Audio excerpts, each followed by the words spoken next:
What's up guys? Welcome to AnimeKouhai, an extension of Anime Senpai PH channel. All pieces of information are derived from the light novel. In today's video, we will continue Chapter 1, Volume 8 of the light novel, entitled Reconciliation and Agreement. This video is the 12th part of Chapter 1 in our Tensura spoiler video series. If you haven't watched the previous episodes, feel free to check out the links in the description below. Now, let's get to the video. Hinata solemnly said to the troubled-looking Renard that they had to do it.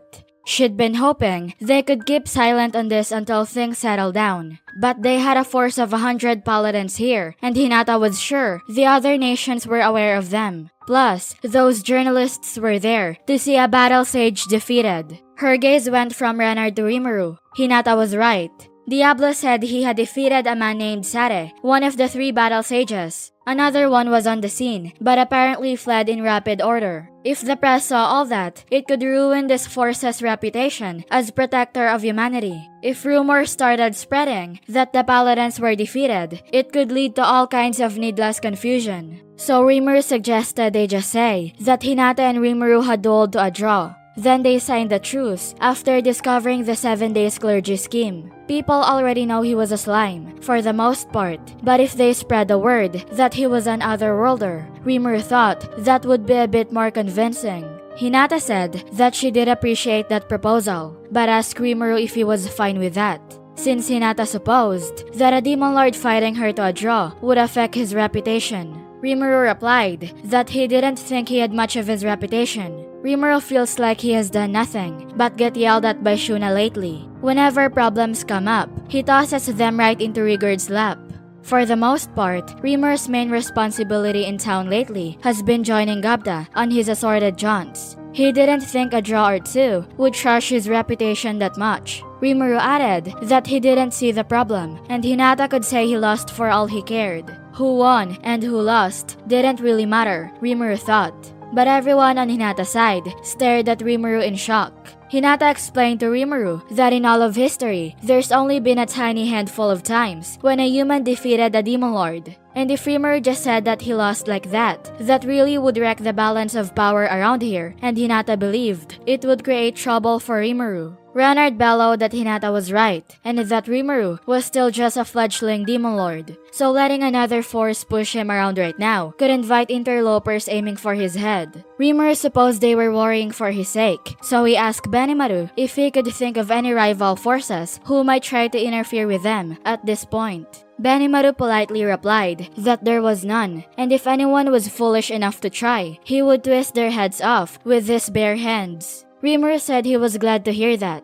Diablo seemed to be doing well over in the Western nations. Rescuing the journalists' lives let him proceed with his plan, even if it had involved a bit of extra force. It wouldn't be long before reports would go around about Yum being crowned the new king, and the smaller nations surrounding Formos would pitch in to support this. Assuming all went to plan, the only individual nation who could possibly try to tangle with them was Inglesia. With Luminist giving them a 100-year truce, the Western nations were as good as theirs. The same was true of the Demon Lords. Rimuru killing Clayman was one stellar performance. If they spread rumors that Rimuru lost, despite looking perfectly healthy to everyone, Rimuru wasn't sure people would believe them. If anything, they might grow more careful dealing with Rimuru, fearing a trap or something. Hinata said that Rimuru sounded pretty confident, and in that case, she didn't have any objection. If anything, she would be glad to take advantage of it.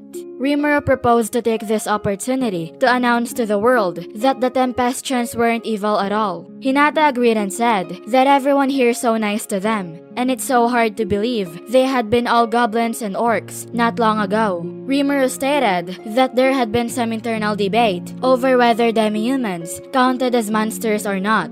But nowadays he thought that's far too narrow a view to take, and it's just prejudice talking. Hinata said that Rimuru was right, and that demi-humans were a formidable foe against humans. But dwarves, at least, were certainly human. And if they started calling them monsters, then it would be impossible to tell spirits apart from monsters either. Ogres and lizardmen had normally been treated as demi-humans up to now too, but thanks to their hostility against humankind, they had been branded as monsters. Oni and Dragonutes, the next evolution up from each respective race, were treated not as monsters, but as local gods. All that really mattered, in the end, was whether you were friend or foe to humankind.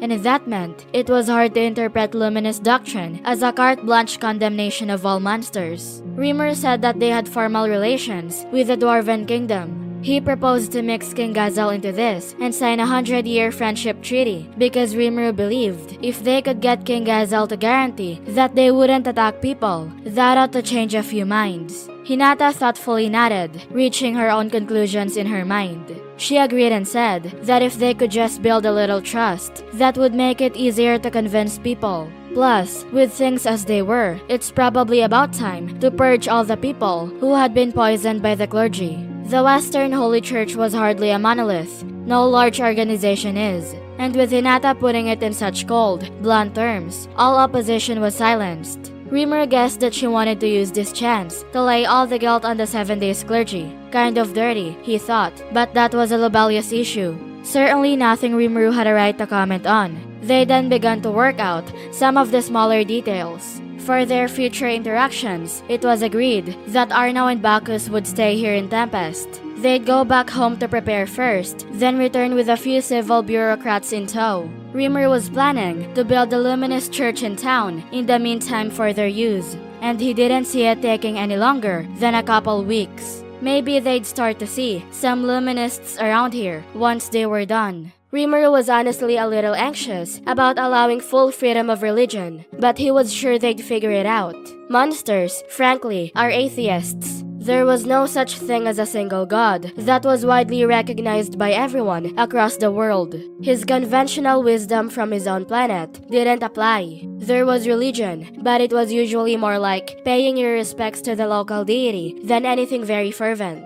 And these deities could quite literally help you out if you prayed to them like they were right there. The Dragon Faithful's relationship with Milim is a prime example. Along those lines, Luminism was really nothing more than the biggest player in an extremely crowded arena full of religions like that.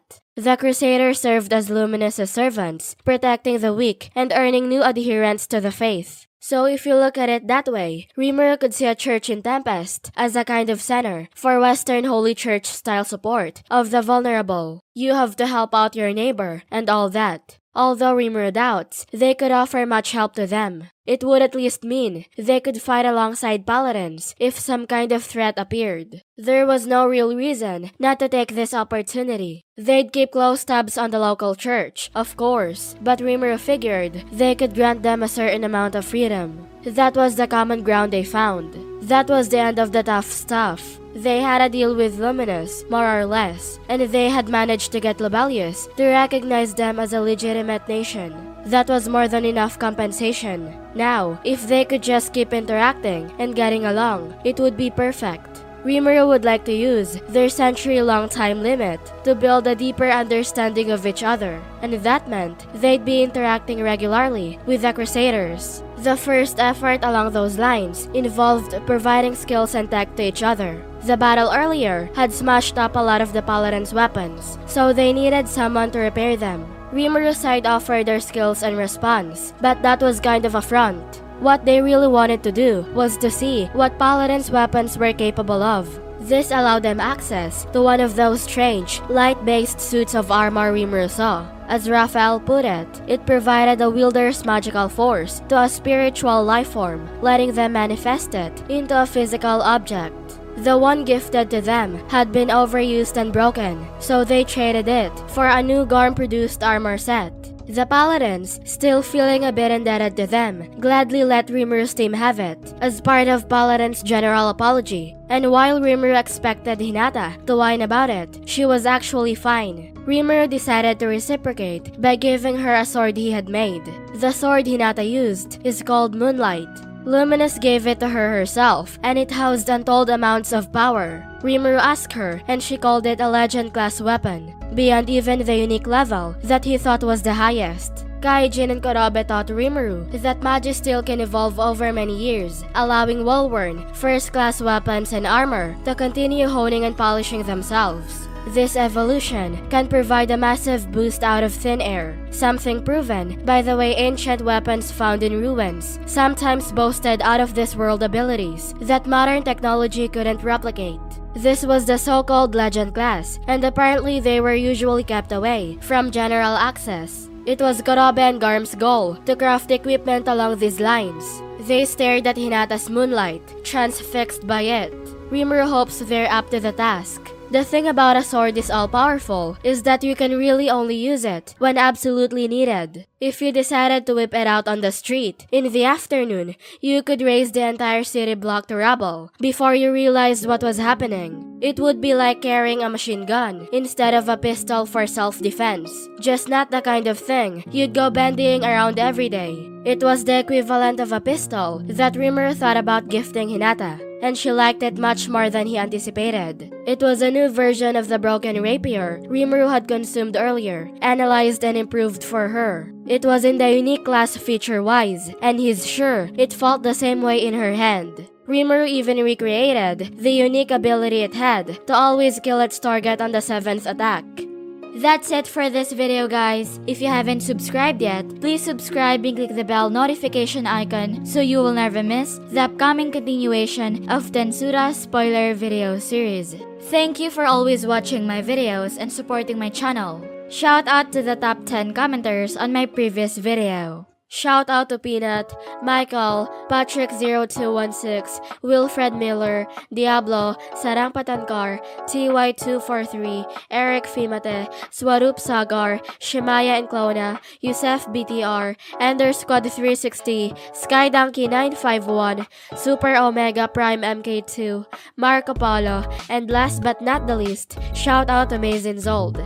I'll see you guys in the next video.